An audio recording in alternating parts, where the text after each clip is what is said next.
Bonjour à toi et bienvenue sur cette nouvelle vidéo, une vidéo projet avec Front-End Mentor. Donc c'est un projet que j'ai récupéré sur ce site-là, je vais vous montrer un petit peu comment ça se présente.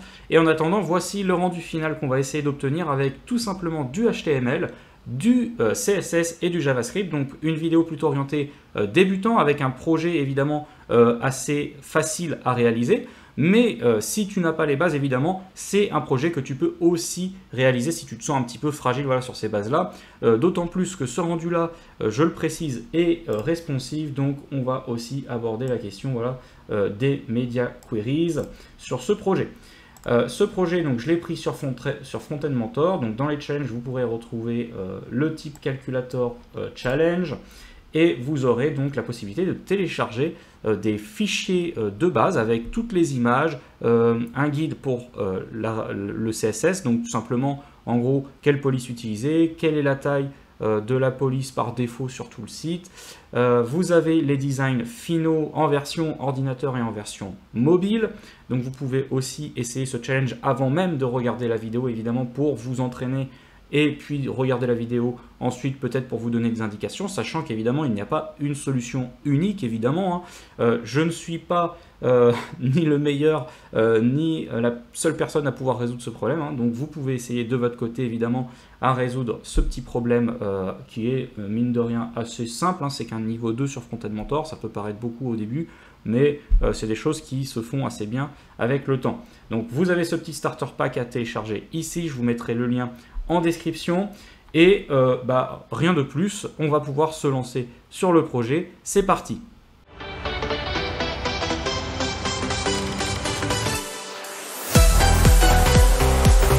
Allez, on se lance sur le projet.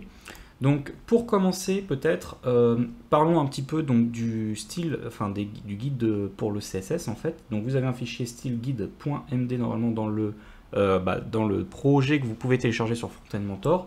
Et vous allez notamment voir qu'il faut aller chercher la font family Space Mono. Donc moi ce que j'aime bien faire c'est aller sur Google Font typiquement. Et là je vais taper Space Mono pour trouver ma police. Donc je peux cliquer là-dessus. Et on nous dit également que nous on va utiliser plutôt cette version ici 700. Donc je la sélectionne. Et je regarde ici dans mes polices sélectionnées. Donc j'ai bien Bold 700 et je vais chercher à l'importer dans ma feuille de style que j'ai pas encore créée. Mais bon, je peux la créer tout de suite. Je sais que je vais avoir besoin de cette police. Donc je la copie. Et vous voyez, on vous donne même la façon d'utiliser cette famille de polices dans votre code. Donc ça c'est le rendu final pour rappel. Hop. Donc ici, je vais créer tous les fichiers qui vont bien. Donc pour commencer déjà un index HTML. Hop. Donc voilà, je démarre, je fais un petit point d'exclamation et Emmet me prépare tout. Donc ça c'est vraiment magique avec Visual Studio Code. Et donc là ici, je vais pouvoir dire type calculator tout bêtement. Voilà. Donc je sauvegarde, je vais créer ma feuille de style directement, donc style.css. Voilà, donc je vais pouvoir coller déjà ma police ici. Hop. Et on va pouvoir ensuite l'utiliser un petit peu plus tard. Voilà. Donc je vais connecter mon style directement, comme ça je ne l'oublie pas. Donc je fais un link. Donc vous voyez, pareil, Emmet nous propose plusieurs possibilités pour le link. Alors la version la plus classique évidemment c'est celle-ci où j'ai juste maintenant à indiquer ma feuille de style. Ok, donc là je suis en place, j'ai au moins connecté mon CSS. Évidemment ensuite viendra un petit peu de JavaScript, mais ça c'est plutôt dans un dernier temps. On va commencer par le HTML, puis le CSS et puis le JavaScript. Ok, donc déjà sur mon HTML, voilà, donc on voit que j'ai tout ça à mettre en place. Alors évidemment, je ne vais pas pouvoir mettre ce modèle-là sur la vidéo tout le long. N'hésitez pas à suivre la vidéo avec le modèle sur le côté. Mais moi, il va falloir que j'écrive voilà, le code un petit peu devant mon écran. Alors moi j'ai le modèle sur le côté évidemment, mais vous ne pouvez pas le voir. Donc prenez voilà, je sais pas, mettez le modèle en petit à côté. Et on va démarrer donc sur le HTML. Donc je fais mon header, je vais donc écrire un H1 splitter. Hop. Alors, je fais ma petite balise BR et voilà, ça sera en dessous. Ok. Après le header, je passe au main. Et donc là, je vais avoir en fait plusieurs parties, on va dire. Donc là, mon main, en gros, ça va être cette partie blanche, hein, cette box blanche. Et l'idée, c'est d'avoir donc une première section, on va dire, ici, et puis cette deuxième section ici. Voilà, ok. Allez, on y va. Donc, première section. Donc cette section-là, je vais lui donner un petit ID. J'aime bien donner des ID aux sections. Hop, ça sera build inputs. Et puis je vais lui donner une petite classe pour mon CSS, build inputs. Ok, impeccable. Tac. Ensuite, donc je vais faire... alors, ça c'est un truc que j'ai vu un peu après pour le CSS. Je vais faire un wrapper en gros pour mon contenu. Donc ce qu'il y a, c'est que j'avais mis effectivement directement mes inputs, enfin disons mes divs avec donc cette partie-là, une autre div pour toute cette partie-là et puis une autre div pour toute cette partie-là. Donc j'avais 3 éléments. Mais après pour le CSS, vous allez voir, il y a un petit élément quand on fait du responsive. Donc avec un wrapper, vous allez voir, c'est un peu plus simple parce que sinon ça vient se coller au bord. Et c'est un petit peu embêtant. Voilà, donc comme ça, mettre une width sur un wrapper et le centrer, ça permet de garder le contenu à 100%, en gros en largeur, et c'est plutôt le wrapper qui va venir dire, ok, tu vas prendre seulement 80% par exemple. Donc on va l'intégrer directement, ce wrapper. Donc je peux écrire ça directement, donc div. Et mon nom de classe, donc build inputs, et donc là ça sera wrapper. Alors pareil, évidemment, j'utilise les principes BEM, hein, donc je vous invite à aller voir ce que c'est, mais en gros ça me permet d'avoir des conventions de nommage pour mes classes. Ok, donc ça c'est mon wrapper. Ensuite, je refais une div, ce coup-ci avec la classe, toujours build inputs, mais je vais avoir un input group, ce que j'ai appelé un input group, évidemment. Vous pouvez avoir des noms différents. Donc c'est mon premier input, hein, donc cette partie build ici. Donc hop, je reviens là-dessus. Et sur cette partie build, j'ai un label. Donc je vais dire que c'est pour un truc qui s'appelle build. J'ai mis une petite classe aussi sur ce label. Pour le CSS, c'est toujours plus simple. Hop, build inputs label. Et ici, je vais mettre build. Ok. Ensuite, j'ai donc mon input, mais en fait, la petite difficulté donc ici, c'est qu'il y a un dollar dans l'input. Pareil, en fait, c'est un input avec des nombres, donc on va effectivement avoir un input de type number, hein, sémantiquement parlant, c'est quand même ce qu'il y a de plus logique. Le truc, c'est qu'il n'y a pas de curseur, vous voyez, sur le côté, donc ça sera une petite chose en CSS à mettre en place pour dégager ces petits curseurs, parce que normalement, sur un input de type number, on a des curseurs. Donc là, le petit challenge, ça va être de positionner cette icône dollar ici. Donc je vais vous montrer un petit peu comment j'ai réalisé cette chose-là. Donc je fais une div pour englober le tout avec une classe build input. Et donc là, c'est l'input, hein, on arrive sur le vif du sujet. Donc j'ai une div avec une image. Donc, moi, elle se trouve donc dans mon dossier Assets, dans Images, et c'est l'icône $. Donc, vous retrouvez cette image encore une fois dans votre dossier, dans le dossier que Fontaine-Montor vous donne, hein, et vous pouvez la placer. Moi, je l'ai placée dans un dossier Assets Images. Vous pouvez évidemment reprendre les images et les replacer comme vous voulez dans votre projet. Ok, donc voilà. Ça, c'est mon image. Et je fais mon input, donc je dois pouvoir avoir number ici, voilà, avec un name bill, un id bill. Donc il est bien de type number. Moi je veux que le minimum ce soit 0. Alors pourquoi 0? Parce que c'est quand même en fait logiquement une facture. Enfin, vous allez dans un restaurant, vous avez donc le montant à payer et généralement c'est pas un nombre négatif.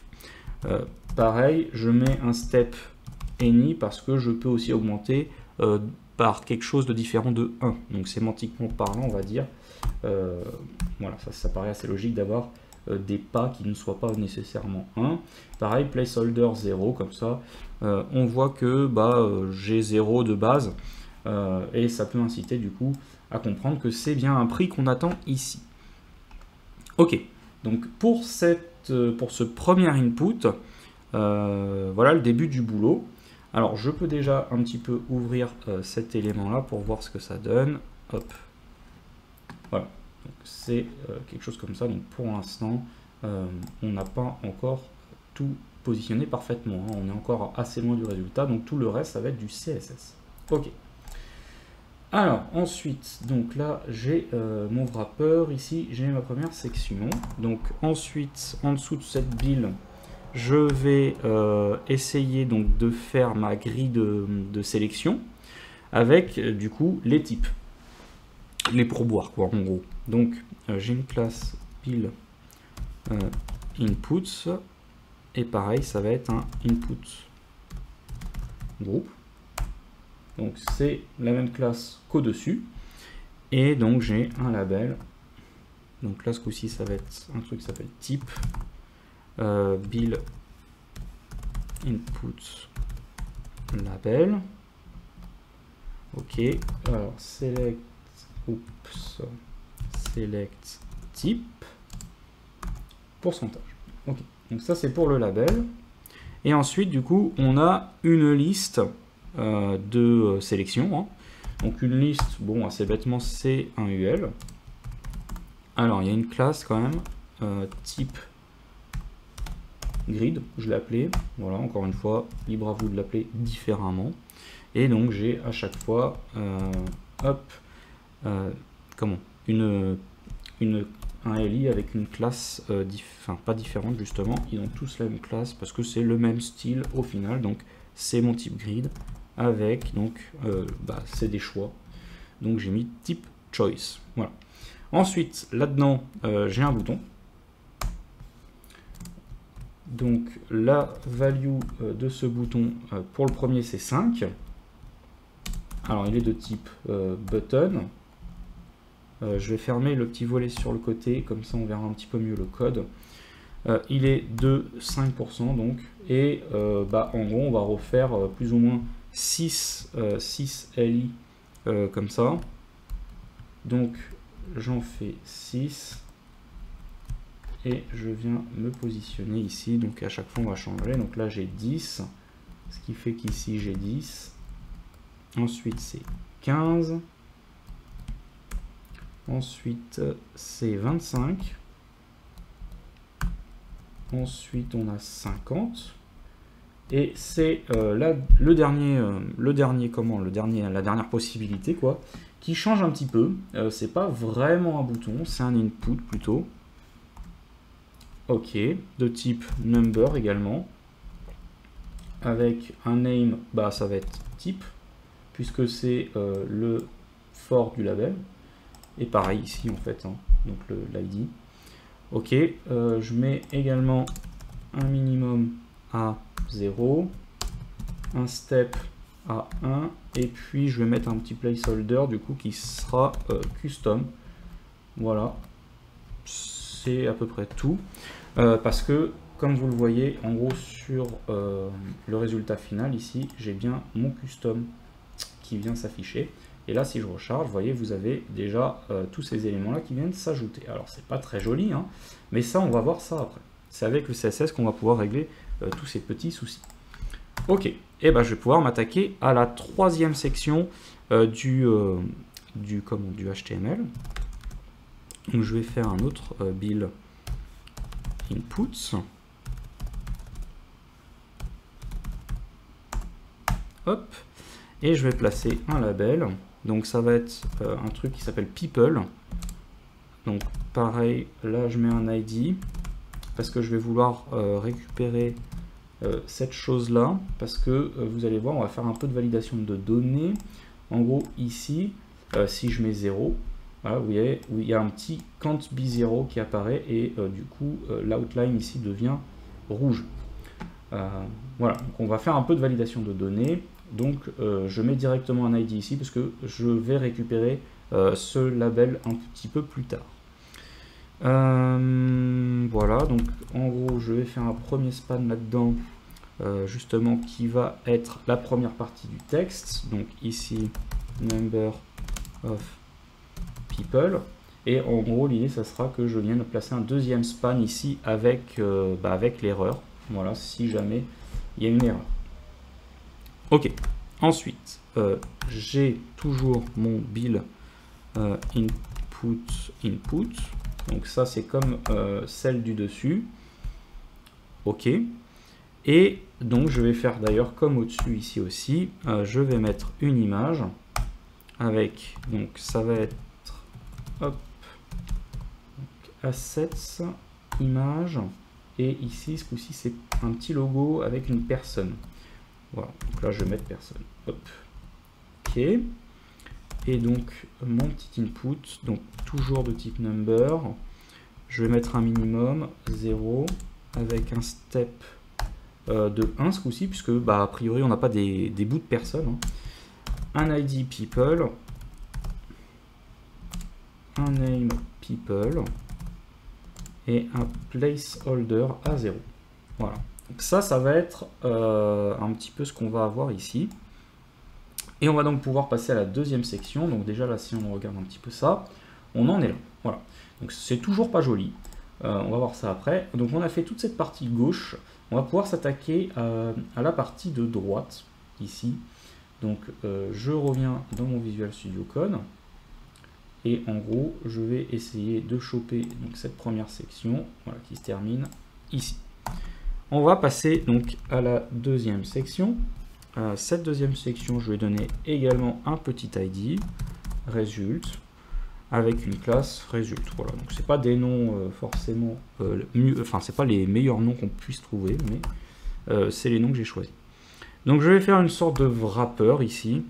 Donc pareil, je sais pas encore si ça va nous servir, mais ici je peux mettre une classe result wrapper. Voilà, c'est toujours pas mal de mettre des noms de classe pour plus tard. Pareil, donc là du coup on va passer à la première partie de ce résultat. Donc je l'ai nommé type amount, c'est le montant en gros des pourboires. Ok, donc type amount. Là ensuite ça va passer en dessous. Hop, j'ai mon petit BR et je vais mettre par personne. Voilà, alors juste que cette partie là du coup va être un petit peu différente sur le rendu. Vous allez voir en gros, voilà, ça se voit ici. Donc je vais mettre une petite span, ça va me permettre de le récupérer en fait ensuite. Donc je mets hop une span, voilà. J'aurais dû la mettre directement, c'est pas grave. Voilà. Ok. Ensuite, je mets un petit H3 et je vais mettre le montant par défaut. Donc au début, 0. Hein. Ok, donc ça c'est la première partie. Et ensuite, donc je vais mettre result total bill. Donc c'est le montant total du repas hein, par personne toujours. Donc pareil, je me remets un total avec un petit BR et je fais mon span ce coup-ci directement, voilà, et par personne, voilà. Ok, H3 et je vais mettre hop 0 par défaut. Ok. Ensuite, je mets le petit bouton final qui est donc de type bouton et je vais mettre un petit text reset. Donc ça va nous permettre de remettre à 0 un petit peu du coup tous ces chiffres là hein, qui vont évoluer. Je l'ai pas montré d'ailleurs, mais ici je peux saisir, je sais pas, une vraie somme, donc 184,26 $ avec 5 personnes à table, et je vais sélectionner 10% de pourboire. Voilà, donc par personne, on va avoir un pourboire d'environ 3,69 $. Et puis donc au total, par personne, on aura un total de 36,85 $. Voilà. Donc ça, c'est le résultat, hein. Donc ça, c'est toute la partie JavaScript. Et si je clique sur Reset, évidemment, tout revient à 0. Voilà. Donc ça, je ne l'avais pas montré. Ça peut vous redonner un peu de motivation à la fin de ce HTML, qui est la partie un petit peu chiante, hein. Le HTML, c'est pas toujours très drôle, mais vous avez tous vos éléments. Donc là, on est pas mal. On va peut-être juste rajouter cette petite balise script qui va nous servir dans tous les cas avec l'index.js. Je ne l'ai pas encore créé, mais il va falloir connecter du JavaScript. Donc vous allez le connecter grâce à cette petite balise script. Pareil, mettez-la toujours à la fin du body parce que si vous la mettez au début, le JavaScript risque de se charger avant votre HTML, ce qui va évidemment prendre un peu plus de temps à faire charger l'affichage, hein, puisque c'est le JavaScript qui va charger en premier, pas le HTML, alors que là, du coup, il se charge à la fin. Donc, vous pouvez placer au début, mais dans ce cas-là, il faut préciser explicitement de ne le charger qu'après le HTML. Donc là, là, il n'y a pas d'ennui, il se charge après. Ok. Donc voilà pour le HTML. On va pouvoir passer donc au style. Alors, on va essayer de se faire un petit truc sympa comme ça. J'espère que ça va se voir, mais comme ça on va avoir en gros le HTML sur le côté gauche et ici le CSS sur le côté droit. Donc voilà, vous me direz en commentaire si ça a été suffisamment bien ou pas. Ok, allez, on va commencer tout de suite le CSS. Donc je commence par quelques variables. Donc ça c'est en gros ce qui est donné sur le style guide, le fameux fichier. Donc ça je copie-colle, hein. Je m'embête pas. Donc vous avez en gros, je définis des variables, hein, en CSS, donc on peut faire ça. Il suffit de commencer par tirer et vous mettez le nom de votre variable. Donc j'ai une couleur principale qui est celle-ci, et puis ensuite j'ai plusieurs couleurs, hein, qui viennent s'ajouter. Donc voilà, ça j'ai pris complètement du style guide. J'ai pas du tout inventé ces couleurs-là, mais je vais donc essayer de les utiliser ensuite. Donc des fois, on a l'impression que c'est pas exactement les couleurs du rendu final. Je pense que ça, c'est un... Enfin, je sais pas, hein, peut-être que c'est des problèmes de perception. Si des gens savent, d'ailleurs, dites-moi. Enfin, moi, j'ai toujours l'impression que c'est jamais trop les mêmes couleurs, et pourtant, a priori, c'est ça. Mais bon. En tout cas, on n'est jamais trop loin, donc ça fait le taf. Ok. Alors, je vais définir, évidemment, la font family pour ma page. Donc ça, pareil, donc Space Mono et Google Font vous le donnez, hein, et Monospace. Ok, la font size, ça c'est le style guide qui vous le donne, elle vaut 24 pixels. Le dire ici, ça permet de définir votre REM à 24 pixels par défaut. Donc ça, voilà, ça donne en gros votre... le REM c'est ça, hein, c'est en gros le root, donc la taille root, donc c'est celle que vous donnez à cet endroit-là. C'est-à-dire que du coup, si vous utilisez EM, ça dépend... de l'élément parent. Donc si le parent a dit que il serait à 12 pixels peut-être, je sais pas, du coup le EM devient 12 pixels. Voilà. C'est un petit peu la différence entre EM et REM, et donc moi j'utilise plutôt les REM du coup maintenant. Encore une fois, je ne suis pas un pro du CSS, hein, donc si vous avez plus d'informations et des bonnes pratiques sur ces sujets-là, n'hésitez surtout pas à les donner en commentaire. Alors, je vais donc utiliser ma variable Very Dark Cyan, donc ça va être la couleur du texte global sur la page, et j'ai un background color qui pareil va être ma couleur light grayish cyan. Voilà, ok. Et puis donc je dégage les marges, hein. Il y a souvent des marges qui nous pourrissent un peu la vie là sur le body, donc c'est pas fou. Ok, donc déjà on peut regarder si le CSS est bien connecté là-dessus. Ouais, parfait. Donc là, vous voyez, déjà on a un petit rendu, hein, qui est pour l'instant pas terrible, mais tout fonctionne bien, tout est bien connecté, ce qui est déjà un premier bon point. Ok, donc je vais un petit peu déplier le CSS, il ne faut surtout pas hésiter à regarder régulièrement vous le rendu, donc mettez en pause la vidéo, allez voir un petit peu ce que ça donne, et puis n'hésitez pas, voilà, à faire des allers-retours. Donc text align, donc là mes titres, moi je les veux centrés, donc a priori de toute façon je n'ai qu'un seul H1 ici, donc font size j'ai mis 1.2 REM. J'ai mis un petit peu d'espace entre les lettres, donc ça c'est la propriété letter spacing, et j'ai mis en gros 0,5 REM. J'ai mis quelques marges, donc en haut en bas 3 REM, et puis sur les côtés 0.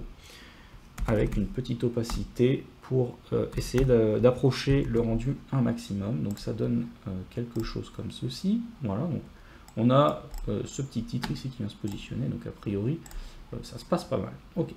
Ensuite, on va s'attaquer au deuxième titre que j'ai mis en H3. Alors c'est discutable hein, comme toujours. Mais voilà, c'était un H3. Donc ma couleur, ça va être ma couleur principale. Voilà. Le H3, je le rappelle, c'était sur les prix hein, dans la petite boîte de droite là, où on a les résultats.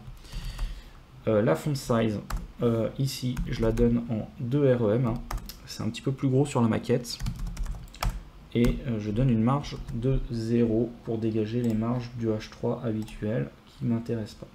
Voilà, c'est en gros ces prix-là qui viennent bien s'afficher dans une autre couleur. Ok. Ensuite, après mon H3, bah, je vais passer à mon main. Donc le main, encore une fois, hein, c'est la boîte blanche que j'ai ici. Donc c'est mes deux sections regroupées, la section des inputs, la section des résultats. Alors, dans mon main, je dis, en tout cas au début, que ça fait 60% en largeur, donc de la page de la taille de mon écran. Je le centre, margin auto. Je mets un petit background blanc avec des bordures un petit peu arrondies. Border radius, j'ai mis 10 pixels pour les bords.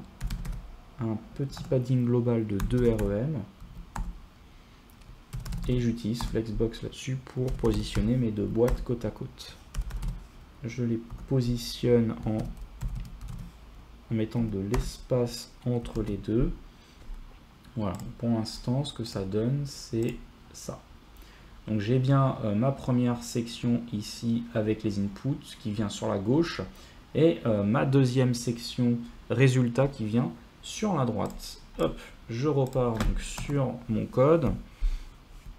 Donc je vais gérer un petit peu tous mes inputs. Enfin, en gros, j'ai des règles générales. Je commence déjà par appliquer mes règles générales et puis ensuite je vais utiliser les noms de classes que j'ai donnés pour revenir sur certains points. Donc ici, je vais dégager le padding. Je vais mettre une width de 100%. Parce que, encore une fois, hein, c'est des inline. Ensuite, border, j'en mets pas. Je veux dégager ces borders. Hein. Je mets une petite hauteur. Un background color. Hop, avec un very light grayish cyan. Ok. Hop, j'ai perdu mon curseur. Ok. J'affiche mon texte seulement à la fin. Text line tout bêtement.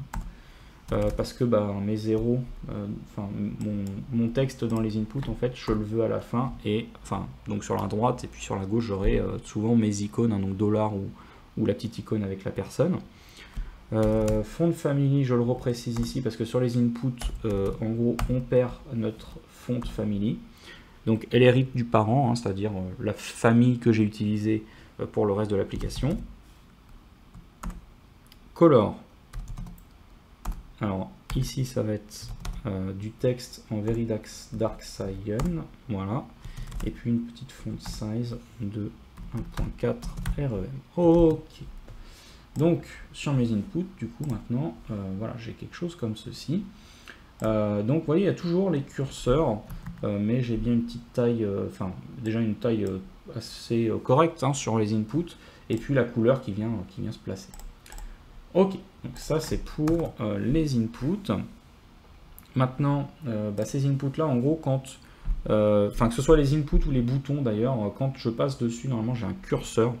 Donc je vais tout de suite dire en gros que sur les hover de mes inputs et de mes boutons, je veux transformer ma souris en curseur. Donc ça, hop, ça se fait comme ceci, voilà, ce qui fait que maintenant, si je regarde, hop, j'ai, vous voyez, la petite main ici qui se transforme Donc ça c'est un petit effet sympa qui permet à l'utilisateur de comprendre que c'est cliquable. Voilà. Pareil, je vais dégager tout de suite mes curseurs. Donc ça, je vous le cache pas, c'est quelque chose que j'ai trouvé sur internet. Donc je ne saurais pas vraiment expliquer complètement ce que ça fait.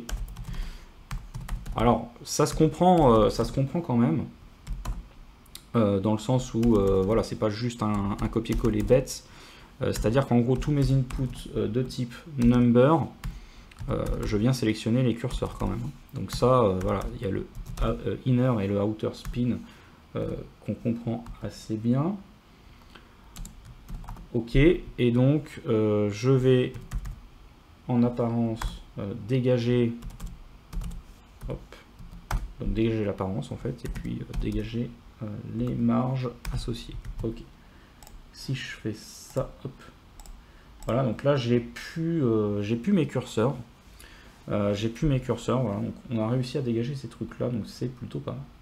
Allez, on y retourne. Donc cette partie, ce petit bout de code là, un petit peu plus compliqué à comprendre. Très honnêtement d'ailleurs, j'ai pas l'explication complète, hein. Mais bon, c'est pas grave. On comprend un petit peu quand même l'idée. Ok. Alors là, j'ai mis une width de 47%. C'est pareil, c'était pour essayer de coller à la maquette, donc je l'ai pas trouvé d'un coup d'un seul.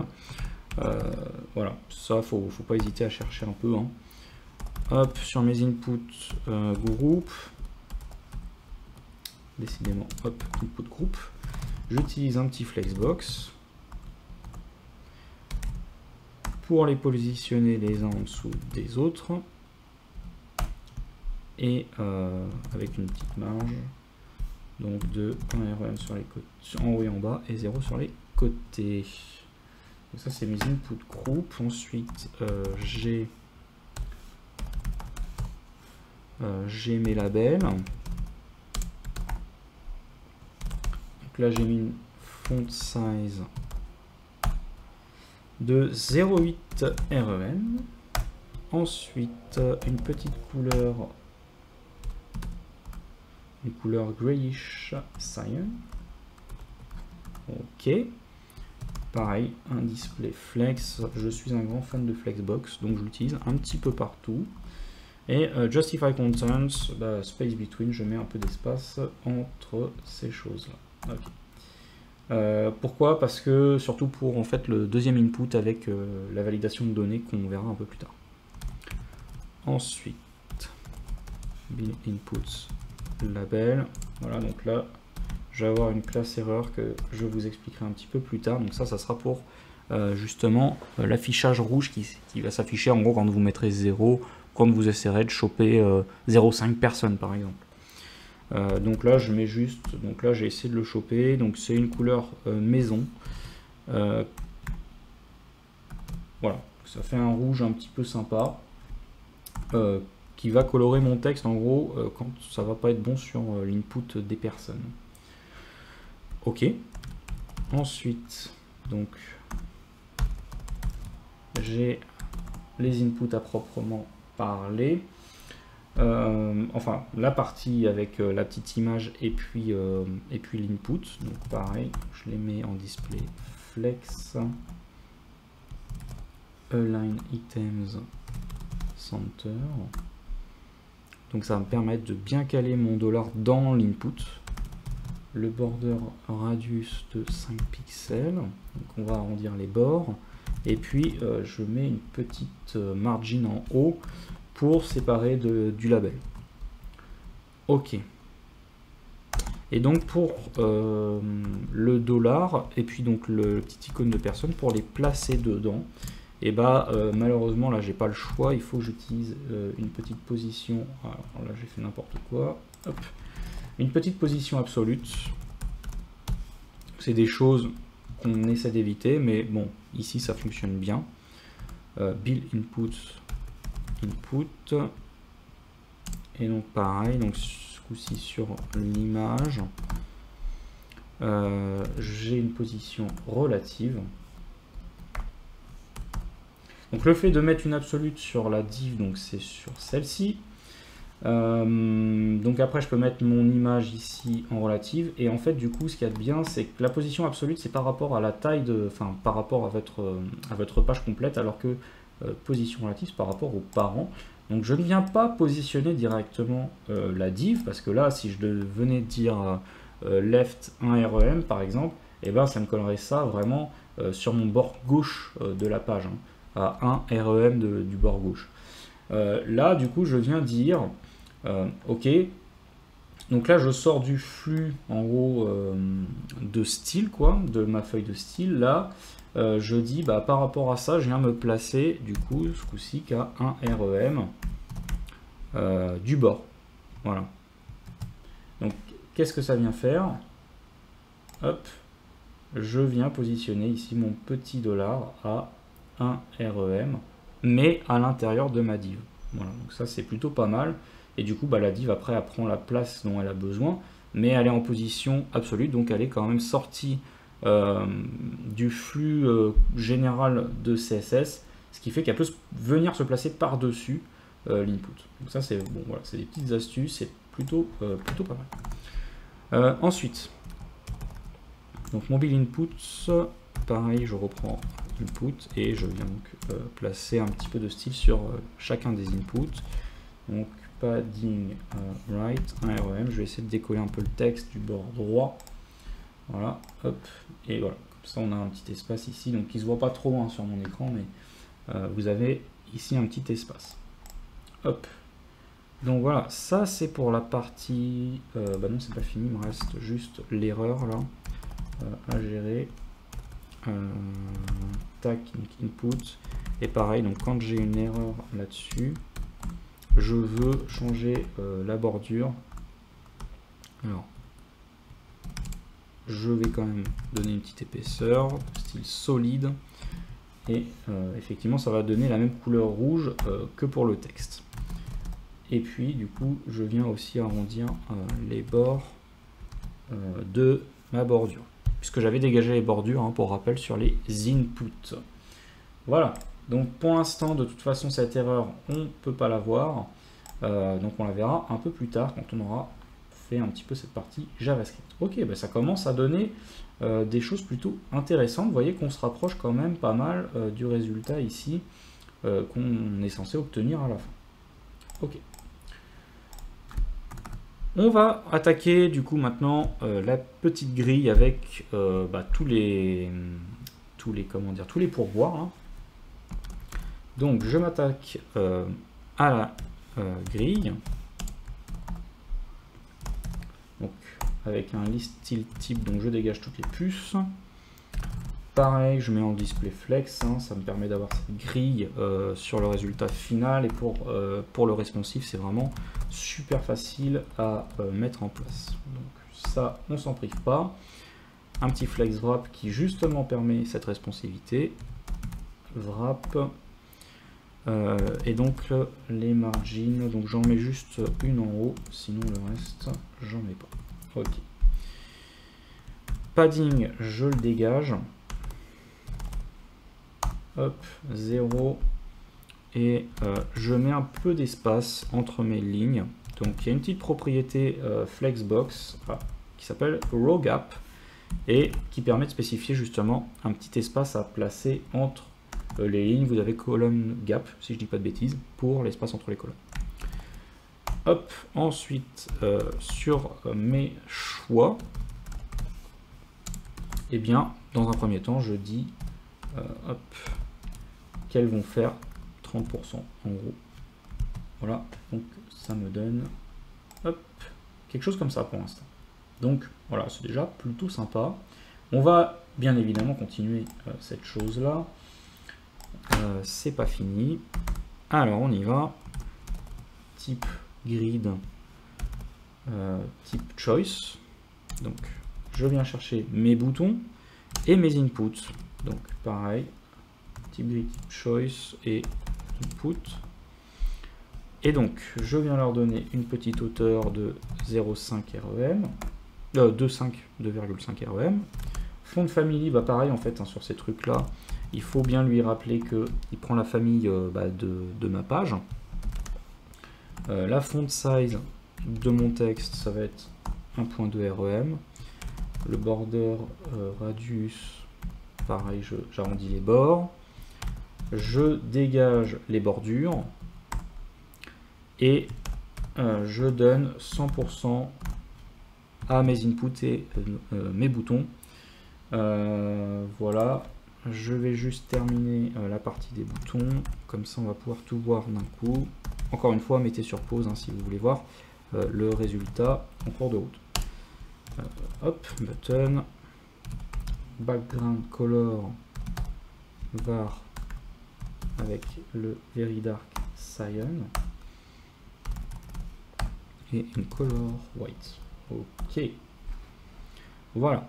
Donc pour la première partie de mon bouton, ça donne ça. Ensuite, évidemment, ce bouton là, il peut être actif parce que vous l'avez vu, quand on sélectionne un certain montant, voyez, vous avez cette couleur verte ici, un petit peu comme ce bouton là, qui vient se mettre en place. Par contre, au hover, j'ai une couleur un peu plus claire, un petit vert un peu plus clair, qui se met en place. Donc ça, on va le mettre tout de suite.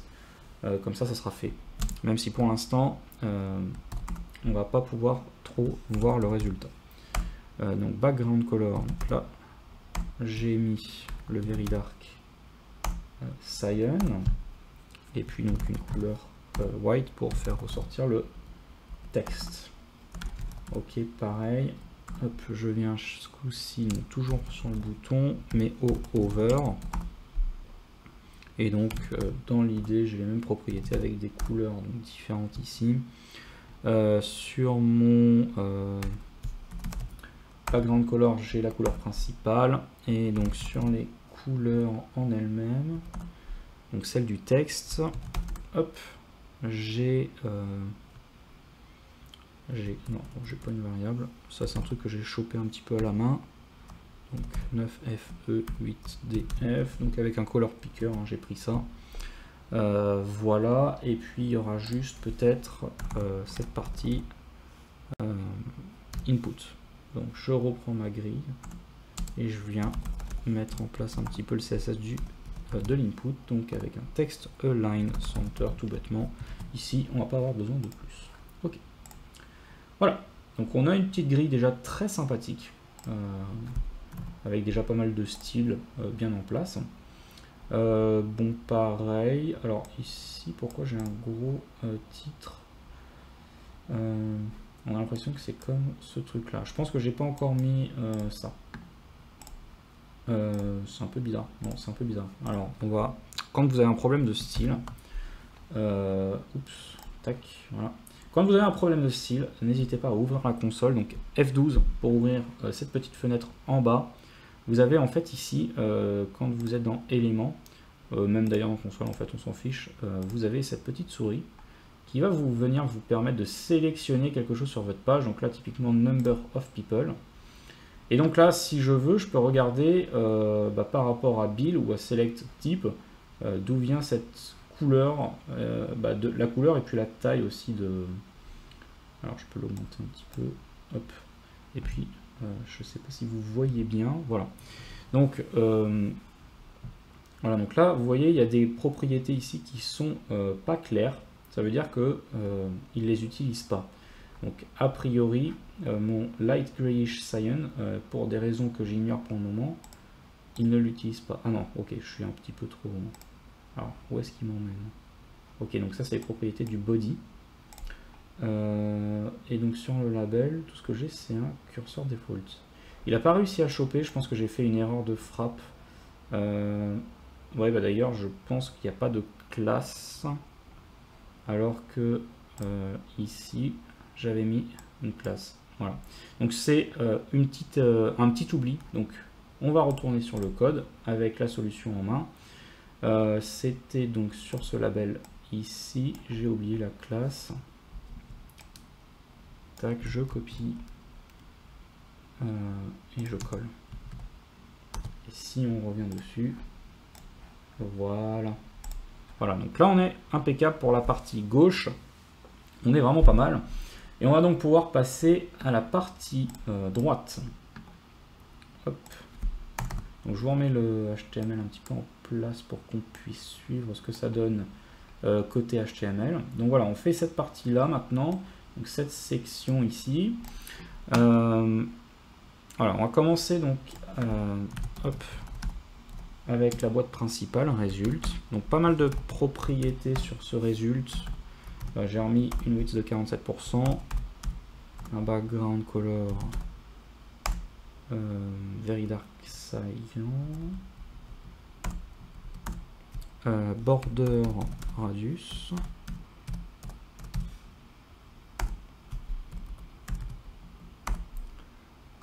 color white,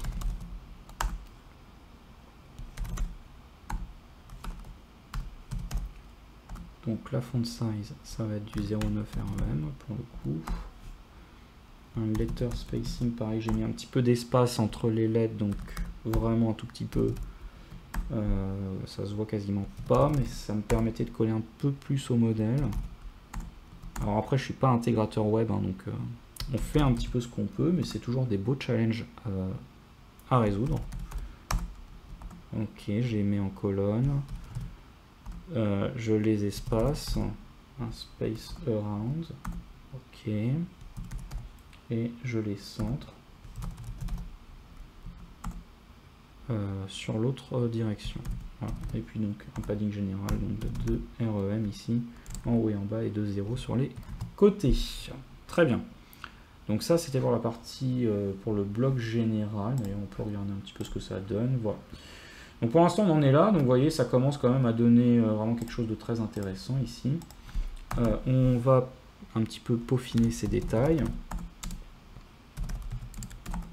Ok, donc display flex sur la div. Donc les divs ici, c'est évidemment cette partie-là et cette partie-là. Donc j'ai deux choses et donc à l'intérieur je les positionne en colonne. Hop, voilà. Ensuite, ça me permet donc de les centrer comme ceci. Et hop, je leur donne un peu moins d'espace. Voilà, bon, on peut regarder déjà aussi ce que ça donne. Bon, je vous donne un petit peu des rendus comme ça de temps en temps. Donc bon, là, on voit pas trop de différence encore. Mais vous allez voir, ça va venir. Alors, ensuite, donc sur la partie result type amount.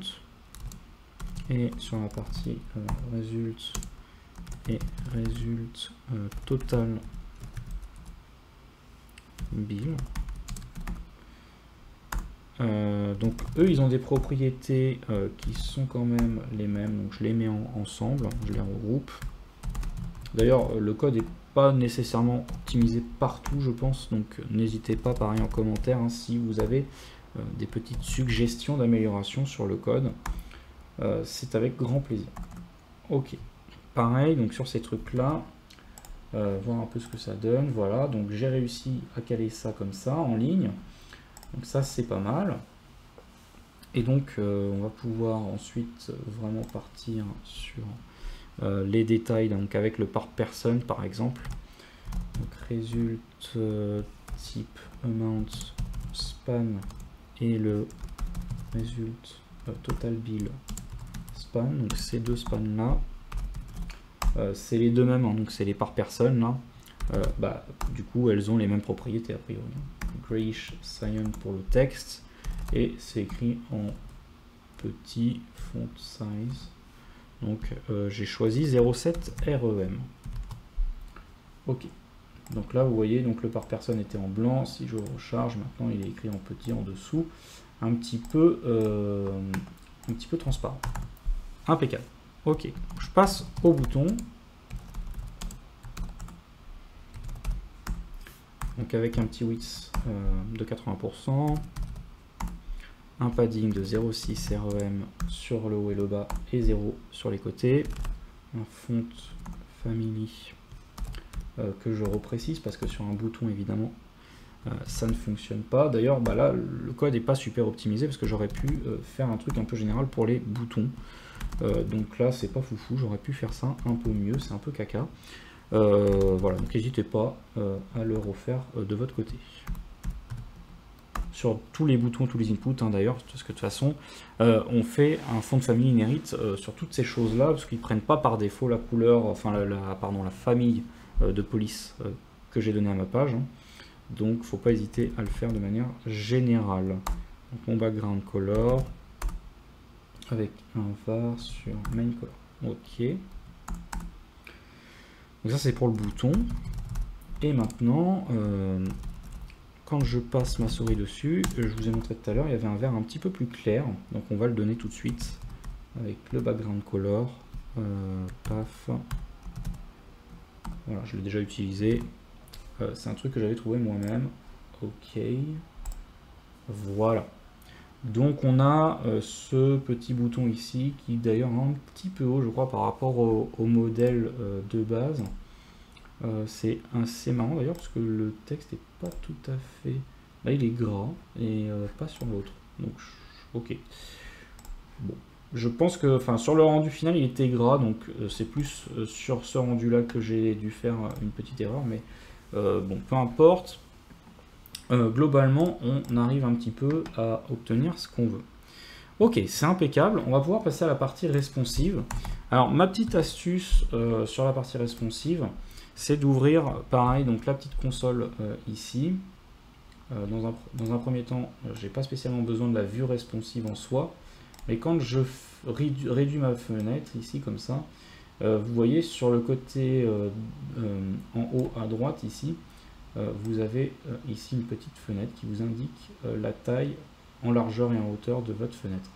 Donc là on voit qu'à 950 en gros, on pourrait commencer à passer cette section là en dessous. Et c'est d'ailleurs ce qu'il se passe voilà, ici, où cette fenêtre, ce bloc là vient se positionner en dessous. Donc on va écrire une media queries à 950 pour obtenir le même effet ici. Donc, une media queries, ça s'écrit comme ça. Donc, je dis pour quel type de média je travaille.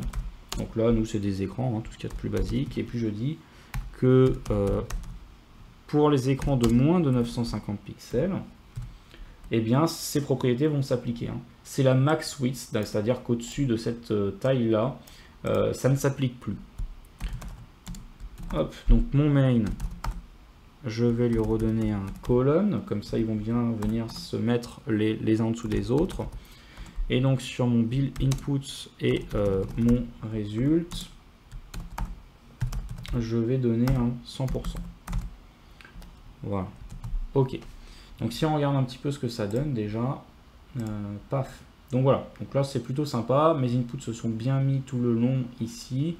Et j'ai bien ces deux blocs là, l'un au-dessus et l'un en dessous. Donc c'est pas mal. Alors pour aller plus loin, alors on peut toujours continuer un peu comme ça, mais là vous voyez, globalement ça va pas trop mal se passer. Hein. Enfin, pas de gros problèmes de CSS ici.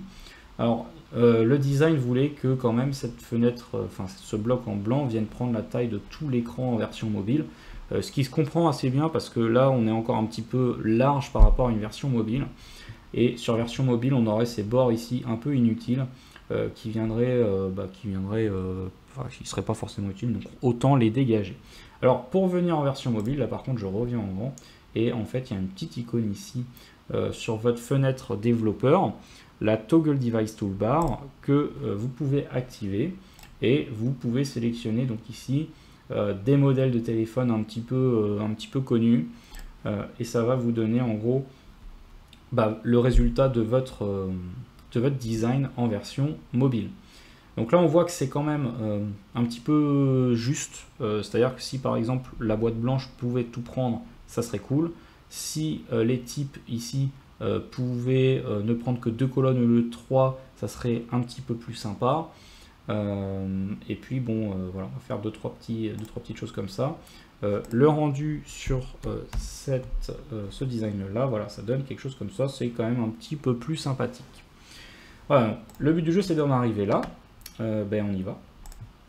Donc j'ai mis à partir de 500 pixels parce que de toute façon je peux pas réduire ma fenêtre plus que ça sur mon sur mon ordinateur et c'est pas un drame s'il y a 500 pixels. on passe en version mobile parce que de toute façon, même une tablette en général en version portrait fait plus de 500 pixels, donc c'est rarement un problème. Donc ici, je me permets de dire à 500 pixels.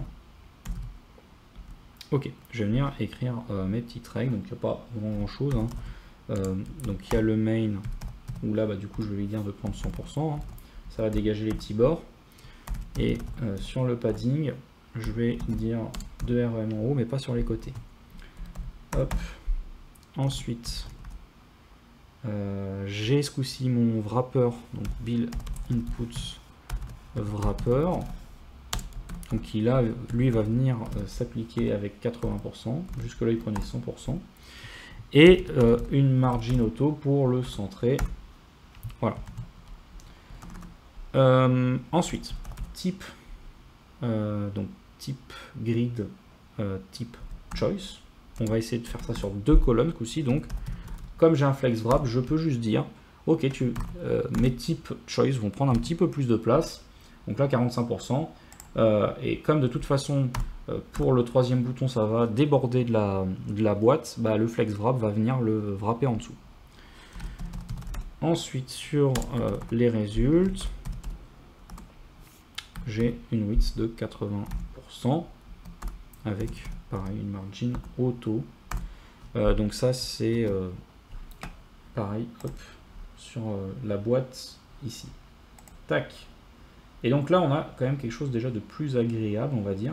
Alors là, ça fait un peu petit, hein, mais c'est pas le vrai écran. Là, c'est, vous voyez, on est à 47% pour avoir en fait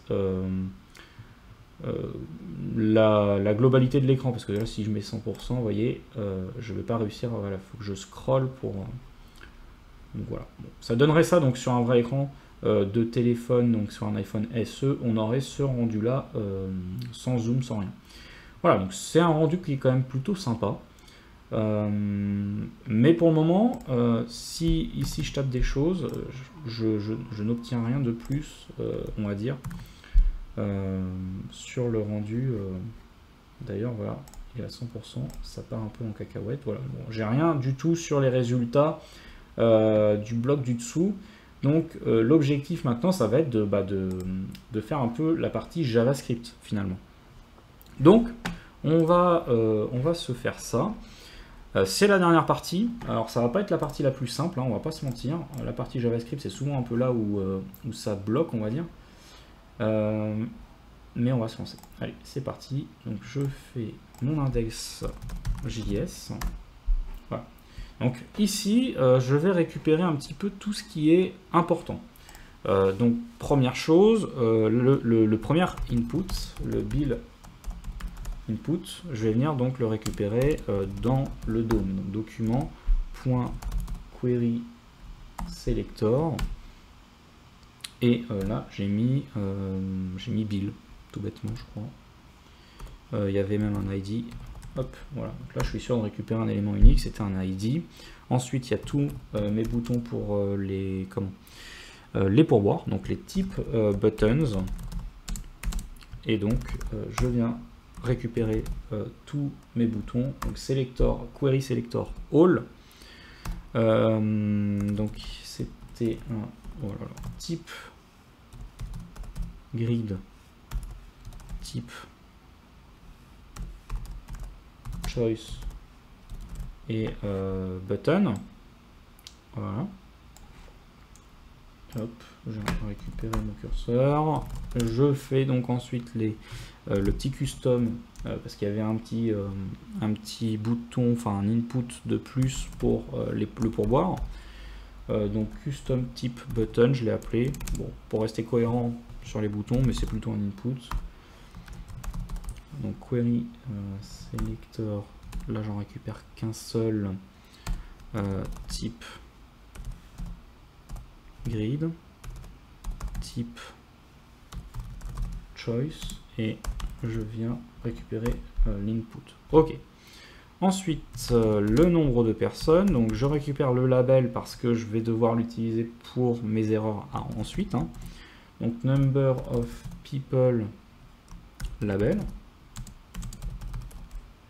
donc document.query selector, et donc là je viens récupérer people label, ensuite number, alors of people, et ce coup-ci je vais l'appeler input, donc document.query selector, là ce coup-ci c'est people tout court. Ensuite donc je viens choper le truc d'erreur qui va changer, donc là c'est un let, donc let number of people, je l'appelle error the, il y aura potentiellement plusieurs erreurs, même si non, en vrai ça peut pas arriver, mais on peut imaginer une situation. Oula. Alors document point query selector all, et là je récupère people label,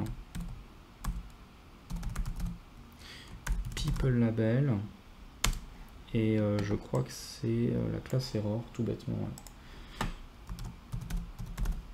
Voilà, ok. Const type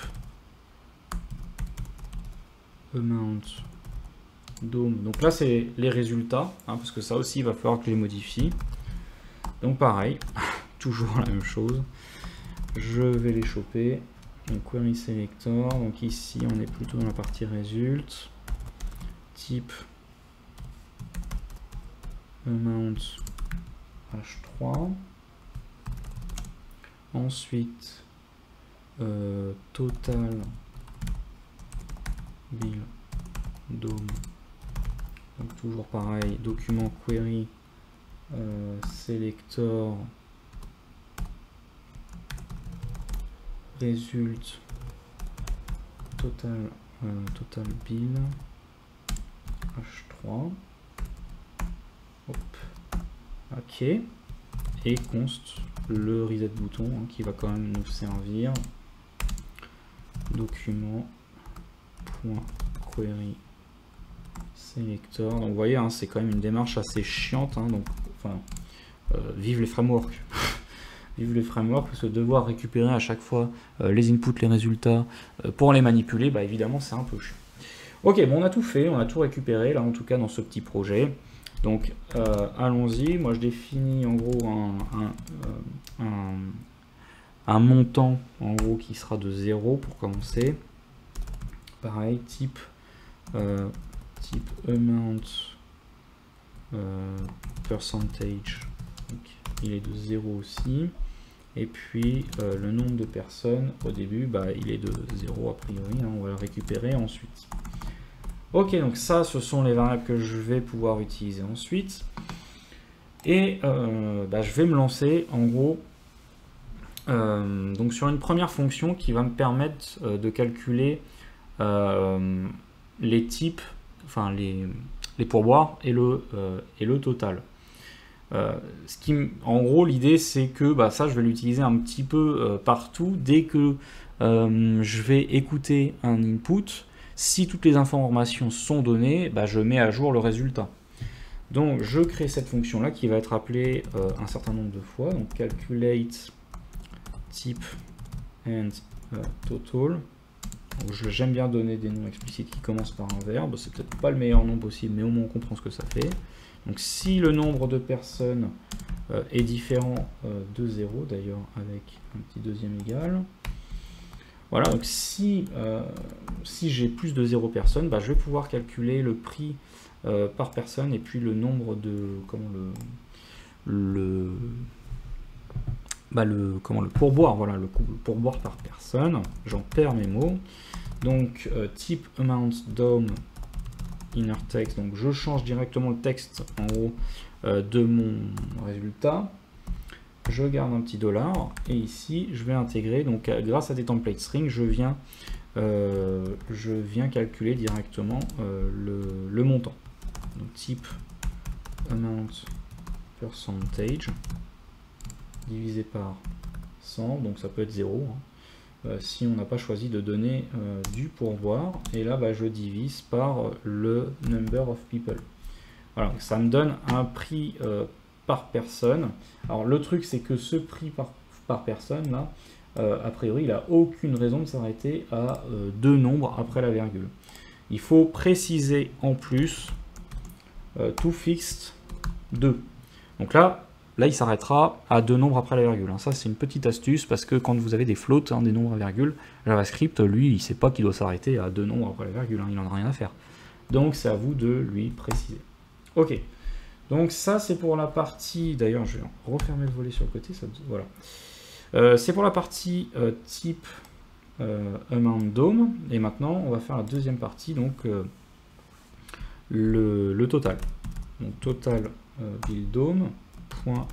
Inner text, pareil en template string, et on va venir écrire ce montant, donc bill fois divisé par le number of people, voilà, et puis tout bêtement j'ai oublié de mettre ça entre parenthèses, ce qui me permet ensuite de dire tout fixe, pareil pour l'arrêter à deux nombres après la virgule. Voilà. Donc ça c'est fait. Je vais pouvoir utiliser cette petite fonction un peu partout.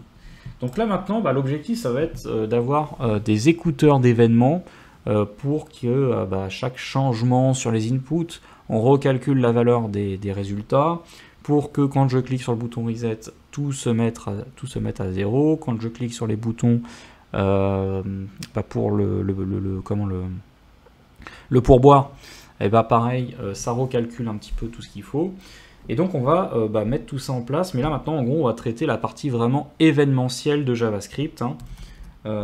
Donc je prends mon build input et je lui ajoute un add event listener.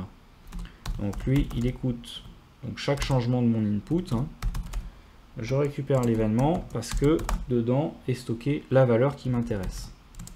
Donc j'ajoute à ma facture l'event target value. Voilà, tout simplement. Alors cet event target value, c'est une string, donc il faut le convertir en number, d'où le petit plus ici. C'est une petite astuce. Et donc ensuite, si je le veux, s'il y a un nombre de personnes entrées qui est différent de 0, il va faire le calcul et mettre à jour directement mon résultat. Ensuite, là, c'est la partie un petit peu plus longue. Sur mes boutons de pourboire, je vais venir mettre un écouteur donc pour chaque bouton, parce que je récupère l'ensemble de mes boutons, et donc à chaque fois, du coup, il faut que je place un écouteur. Donc, pour chaque bouton, je place un add event listener. Voilà. On clique. Donc, quand je clique sur ces boutons, va se déclencher l'événement, enfin la méthode suivante. Donc si le bouton il contient active, donc,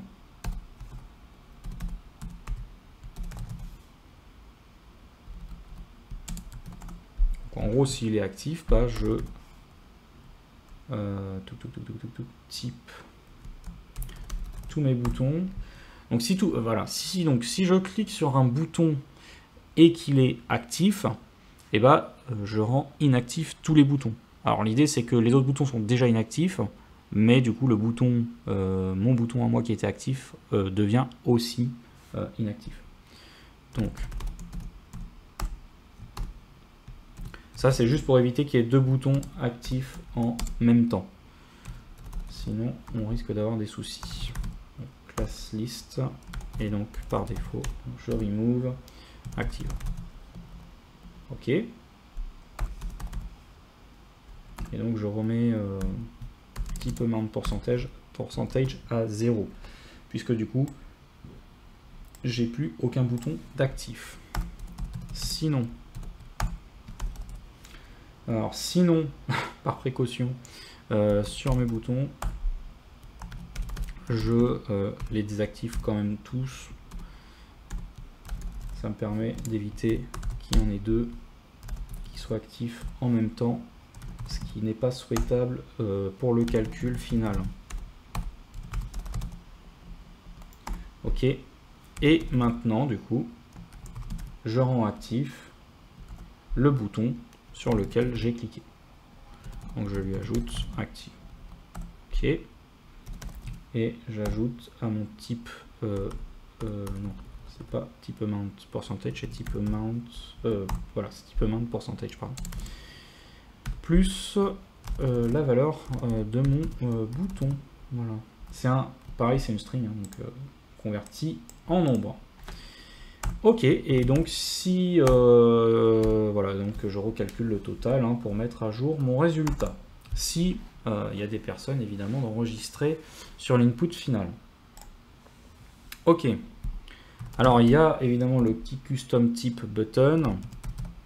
Donc pareil, je lui ajoute mon event listener. Hop, avec un input. Donc là je récupère l'événement parce que pareil, je vais avoir besoin de la valeur de l'événement.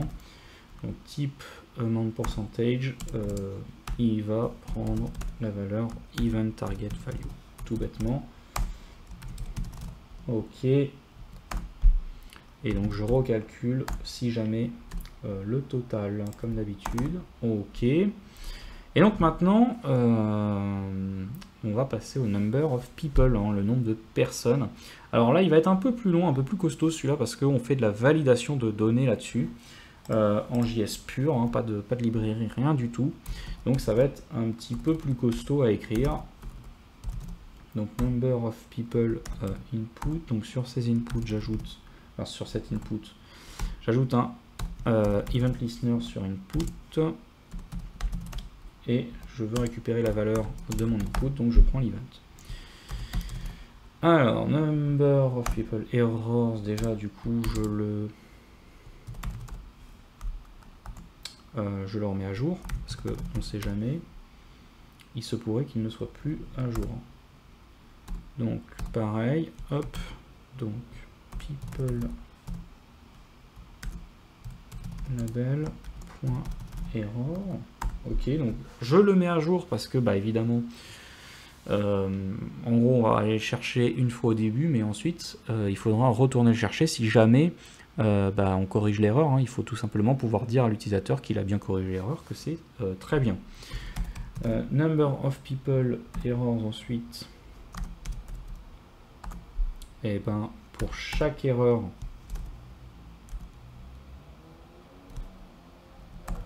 donc, j'aime bien, hop, juste dégager le S, comme ça on comprend que c'est pour une erreur.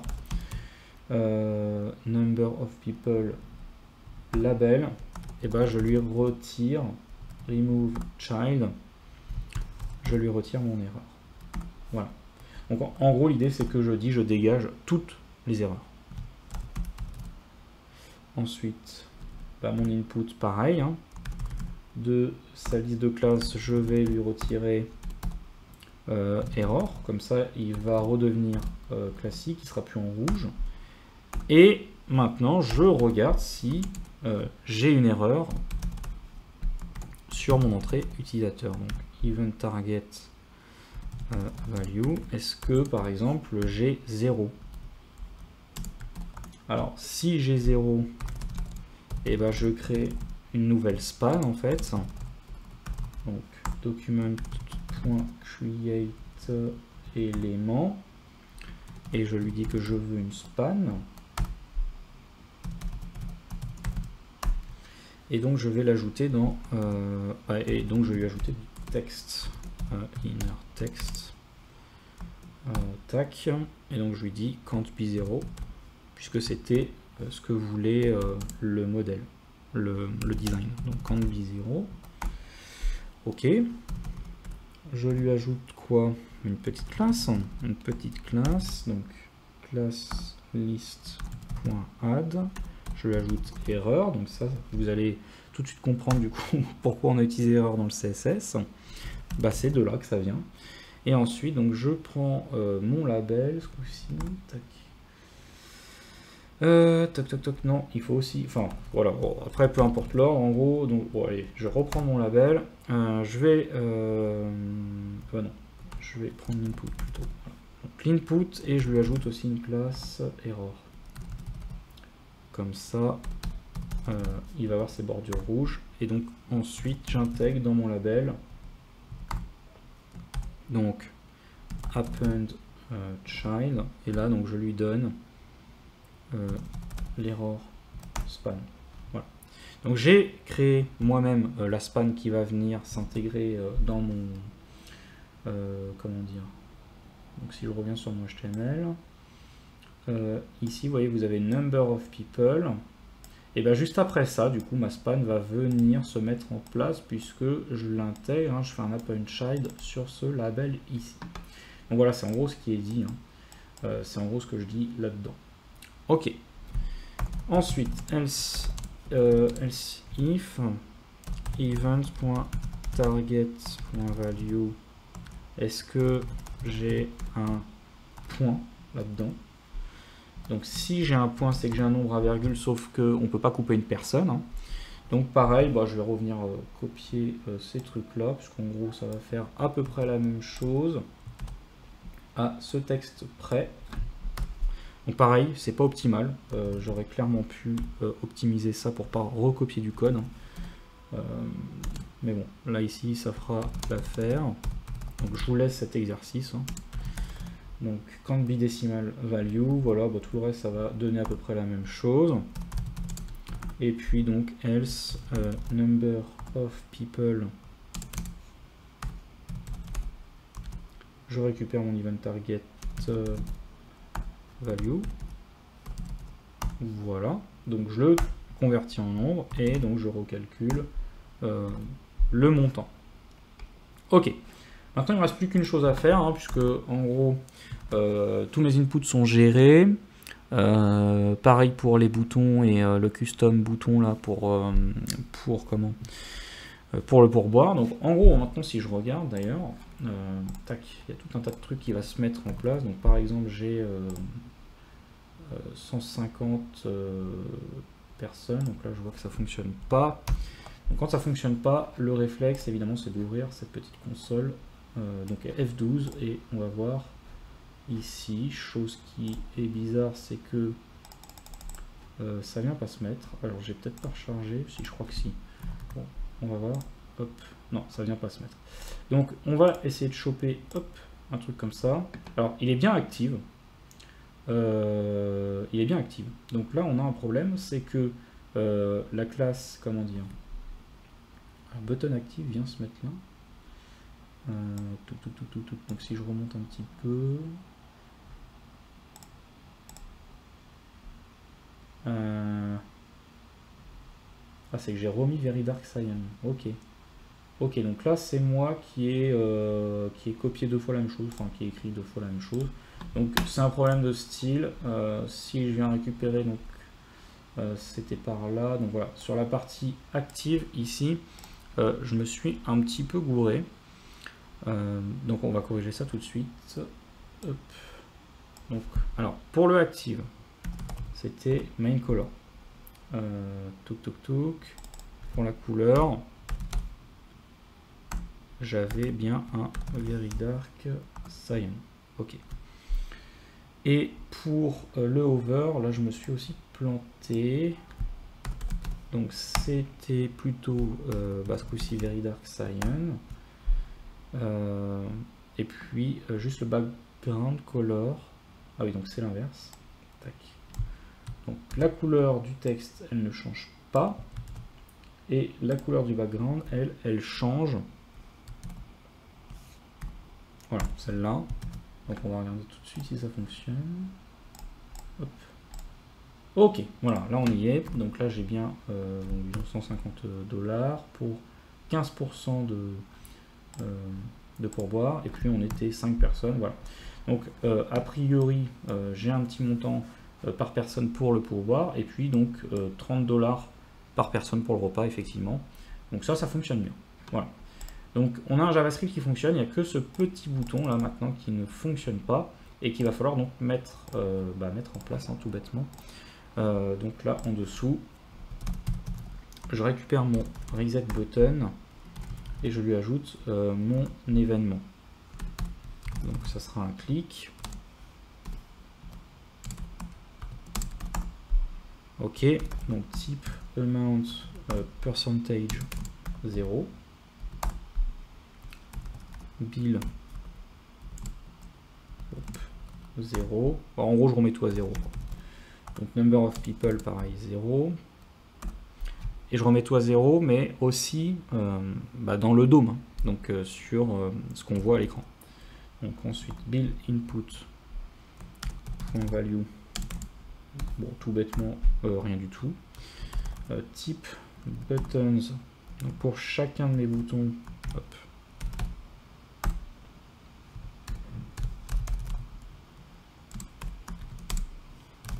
Je vais dégager toutes les erreurs. Hein. Donc, enfin, pas les erreurs ici, mais la partie active de ces boutons. Voilà. Ensuite, pareil pour le custom type button, la valeur, elle revient à du vide, à une string vide. Number of people input. Pareil sur la valeur, je reviens à du vide. Il y avait le type amount DOM inner text où je remets 0 et le total build DOM inner text où je reviens à 0. Hop. Et donc là, a priori, je recharge. Donc je vais retenter ma chance. Donc là, on va dire 10%. Et puis on était 3 seulement. Donc ça donne bien quelque chose comme ça. Et si je reset, je reviens à 0. Voilà, donc pour ce projet, le type calculator sur Frontend Mentor. Donc n'hésitez pas à réaliser ce projet, à le faire et à le refaire évidemment. N'hésitez pas aussi à le faire sans cette vidéo. Hein. Ne recopiez pas mon code bêtement, ça ne sert à rien. Si vous voulez apprendre, il faut pratiquer. D'ailleurs, je vous incite à regarder le moins de vidéos possible. Alors c'est un peu contradictoire avec ce que je suis en train de faire, mais en gros les vidéos c'est juste un moyen de vous débloquer. Voilà, si vous avez des points de blocage, si vous m'avez suivi et que vous avez à peu près tout compris, c'est que vous êtes capable de réaliser d'autres Frontend Mentor du même niveau. Hein, parce que clairement, voilà, ils sont à peu près tous de cette difficulté là pour le niveau 2. Donc si vous avez réussi ça, si vous avez compris tout ce que j'ai fait, vous êtes capable d'en faire de vous-même. Ça va prendre du temps, hein, ça je ne dis pas, mais c'est vraiment indispensable, c'est vraiment la clé de votre réussite dans votre apprentissage, voilà, du HTML, CSS, JavaScript. Voilà donc pour cette vidéo. Si vous voulez aller plus loin, évidemment, n'hésitez pas à vous abonner à la chaîne. Likez la vidéo si vous avez aimé toutes ces explications. N'hésitez pas à me dire en commentaire d'ailleurs ce qui ne vous a pas plu ou ce qui vous a bien plu, ou même si vous avez des petites astuces, des bonnes pratiques. Je sais que le code n'est pas parfait, mais voilà, je ne suis pas un expert front, voilà, je ne suis pas forcément très à l'aise en CSS. Donc si vous avez des petites choses, des petits tips à partager à tout le monde, eh bien n'hésitez surtout pas dans la section des commentaires. Et puis si vous voulez aller plus loin avec moi, sachez que j'ai une mailing list dans laquelle je vous partage les coulisses de mon business, puisque moi je suis freelance en développement web, plutôt orienté back-end, mais bon, voilà, je m'oriente, enfin je m'améliore aussi comme je peux côté front. Donc je vous partage tout ça en fait dans la mailing list. Donc n'hésitez surtout pas à rejoindre cette mailing list que je vous ai mis en lien dans la description de la vidéo. Et je vous souhaite de bien vous porter d'ici la prochaine vidéo. Merci de m'avoir suivi et à plus tard.